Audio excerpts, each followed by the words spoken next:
ॐ भूर्भुवस्वः तत्सवितुर्वरेण्यं भर्गो देवस्य धीमहि धियो यो नः प्रचोदयात्।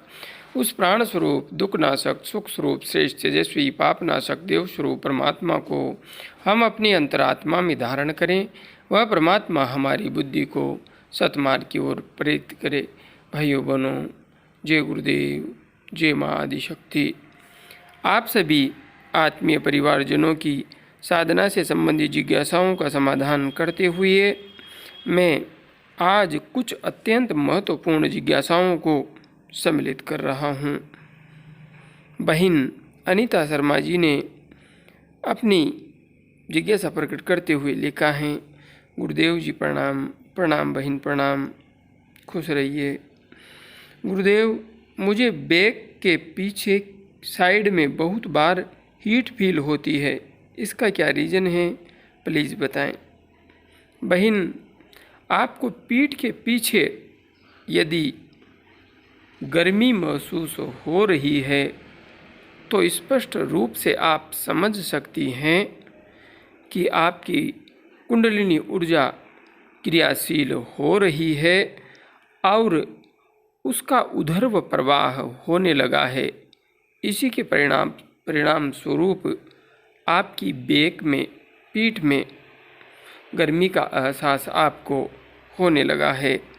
अच्छी तरह से प्राणायाम करते हुए, सुषुम्ना नाड़ी में प्राण का प्रवाह करते हुए, ध्यान के मार्ग पर, मंत्र जप के मार्ग पर, माँ आदि शक्ति के मार्ग पर आगे बढ़ती रहिए। मेरी शुभकामनाएं हमेशा आपके साथ हैं। आगे भाई अनंत गुप्ता जी ने अपनी जिज्ञासा प्रकट करते हुए लिखा है, भगत जी को आदेश आदेश। अनंत जी, आदेश आदेश। लगता है आप गुरु गोरखनाथ की परंपरा से हैं। वहाँ का जो नियम है वह क्या है यह तो मुझे पता नहीं है, किंतु जो आदेश आदेश शब्द आपने लिखा है यह अपने आप में बहुत गहरा एवं रहस्यपूर्ण अर्थ अपने आप में समाहित किए हुए हैं। आपने जिज्ञासा प्रकट की है, मंत्र जाप करते हुए रीढ़ की हड्डी एकदम टाइट हो जाती है, हृदय चक्र में बहुत प्रेशर पड़ता है, ऐसा क्यों? आपके साथ जो कुछ हो रहा है यह स्पष्ट रूप से दिखा रहा है कि आपकी प्राण शक्ति, आपकी कुंडलिनी शक्ति क्रियाशील हो गई है और उसके परिणाम स्वरूप आपके शरीर में यह क्रिया घटित हो रही है। हृदय चक्र में बहुत प्रेशर पड़ता है। इसका अर्थ है कि ऊर्जा विशेष रूप से इस समय हृदय चक्र पर कार्य कर रही है। आप सुषुम्ना नाड़ी में प्राण का प्रवाह कैसे करें, इस वीडियो को अवश्य देख लीजिए और इस वीडियो के अनुसार जो विधि मैंने समझा रखी है उसका अभ्यास करते हुए ध्यान के मार्ग पर आगे बढ़िए। आपको कोई विशेष समस्या का सामना नहीं करना पड़ेगा। हाँ, रीढ़ की हड्डी एकदम टाइट होगी क्योंकि आपकी कुंडलिनी ऊर्जा, आपकी प्राण शक्ति जब सुषुम्ना मार्ग से उधर्व होती है तो शरीर में एक विशेष दृढ़ता स्वतः ही उत्पन्न हो जाती है। आप सही तरीके से प्राणायाम का अभ्यास करते हुए मंत्र जप एवं ध्यान कीजिए, आपको समस्या से नहीं जूझना पड़ेगा। आगे भाई पंकज नायक जी ने अपनी जिज्ञासा प्रकट करते हुए लिखा है, गुरुजी प्रणाम। पंकज जी प्रणाम, खुश रहिए। जगत जननी माँ की कृपा आप पर हमेशा बनी रहे। गुरुजी, मुझे सरकारी नौकरी है, मेरी शादी हुई है और मुझे बच्चे भी हैं। मैं ध्यान करता हूँ, ध्यान करते वक्त ऊर्जा मेरे कंठ से ऊपर की ओर जा रही है, ऐसा प्रतीत होता है उस वक्त मुझे और गहरा ध्यान लगता है।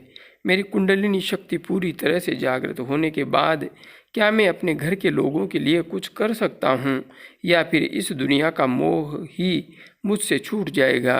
क्या मुझे नौकरी छोड़ना पड़ेगा? कुंडलिनी शक्ति जागृत होने के बाद आगे की परिस्थिति कैसी रहेगी, मार्गदर्शन करें। भाई पंकज नायक जी, आपकी जिज्ञासा से स्पष्ट रूप से दिखाई दे रहा है कि आप साधना के पथ पर आगे तो बढ़ना चाहते हैं, किंतु बेहद उलझनग्रस्त हैं। बहुत अधिक उधेड़ बुन में फंसे हुए हैं। आपकी सरकारी नौकरी है, शादी हुई है, बच्चे भी हैं, ध्यान करते हैं और ध्यान करते वक्त ऊर्जा आपके कंठ चक्र से ऊपर की ओर जा रही है। प्रतीत हो रहा है आपको उस वक्त मुझे गहरा ध्यान लगता है।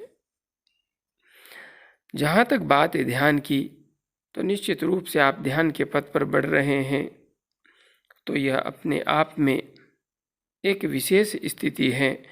आप शुभकामनाओं के पात्र हैं, किंतु आगे आपने अपनी समस्या लिखी है।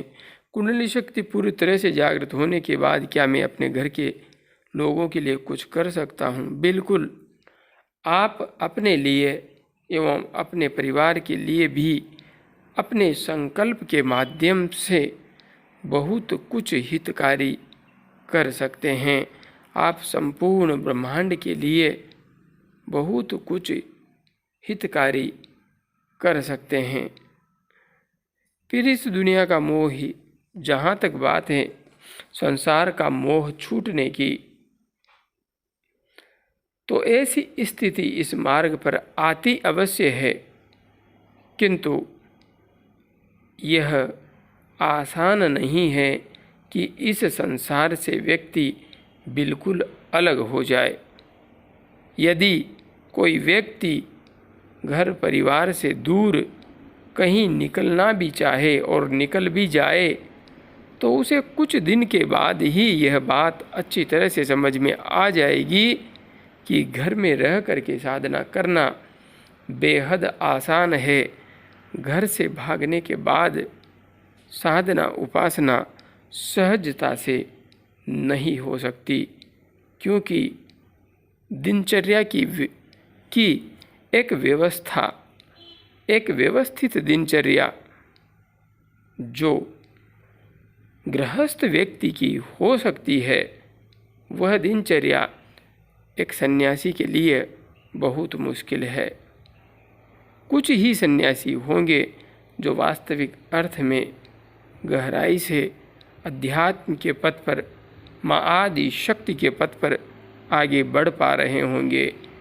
बाकी अधिकांशतया तो इधर उधर भटकने में ही अपना समय व्यर्थ कर रहे हैं। इसलिए कुंडलिनी शक्ति के जागृत हो जाने से परिवार नहीं छोड़ना पड़ता, बिल्कुल भी नहीं छोड़ना पड़ता। हमारे जितने भी ऋषि मुनि थे, हमारी जितनी भी अवतारी चेतनाएं हैं, सब के सब गृहस्थी थे और सब गृहस्थ जीवन के कर्तव्यों का निर्वहन करते हुए ही इस पथ पर आगे बढ़े थे। किंतु वर्तमान समय में सनातन धर्म के लिए यह विडंबनापूर्ण स्थिति है कि उसके वास्तविक रहस्यमयी ज्ञान को सही दृष्टिकोण में जन जन तक पहुंचाने वालों का बहुत अधिक अभाव हो गया है। आप साधना के मार्ग पर आगे बढ़िए, अपनी संकल्प शक्ति को दृढ़ कीजिए। आप अपने आप के लिए भी बहुत कुछ कर सकेंगे, अपने परिवार के लिए भी बहुत कुछ कर सकेंगे और साथ में इस संसार के कल्याण के लिए भी बहुत कुछ सहजता से कर सकेंगे। हाँ, आपको सहजता से और दृढ़ता से ध्यान के पथ पर, माँ आदि शक्ति के पथ पर आगे बढ़ते रहना है। मेरी शुभकामनाएं हमेशा आपके साथ हैं। गुरुदेव एवं जगत जननी माँ की कृपा आप पर हमेशा बनी रहे। जय गुरुदेव, जय माँ आदि शक्ति।